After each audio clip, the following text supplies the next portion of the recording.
बिहार में शिक्षा व्यवस्था की बदहाली की तस्वीरें सामने आती रहती हैं। कभी शिक्षा विभाग की अनदेखी तो कभी शिक्षकों की अनदेखी की खबरें सुर्खियां बटोरती हैं। ऐसा ही मामला अब सामने आया है कटिहार से, जहां क्लास के बीच एक टीचर आराम की नींद ले रही थी। जब इसको लेकर उससे सवाल किया गया तो उसने सफाई दी कि उसके सिर में दर्द हो रहा था। ये बिहार है और ये बिहार की शिक्षा व्यवस्था है, जहां टीचर पढ़ाने के बजाय कुर्सी पर दोनों पैर चढ़ाकर आराम की नींद ले रही हैं। चलती क्लासरूम में बच्चों को उनके हाल पर छोड़कर सो जाना कोई इस मैडम से सीखे।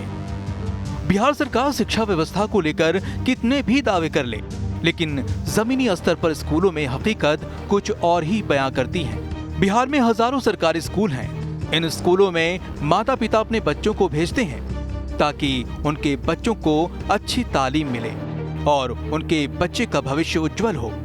लेकिन शिक्षा देने वाली टीचर ही जब बच्चों को छोड़कर नींद लेने लगे तो बच्चों के उज्जवल भविष्य की कामना करना भी बेईमानी लगती है।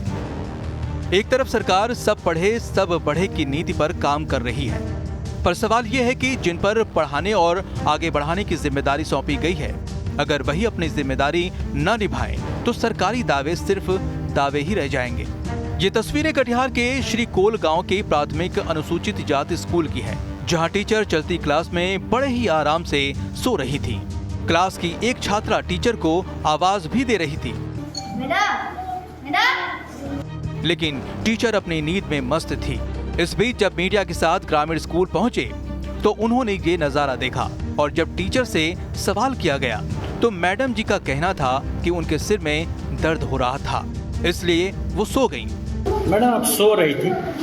सर दर्द करता था ना, जी सर दर्द करता तो क्या नाम है आपका? तो जानते हैं। कौन स्कूल है? ये स्कूल तो देखे ना, वही तो स्कूल है। क्या क्या नाम है स्कूल का? श्री कोल अनुसूचित जाति।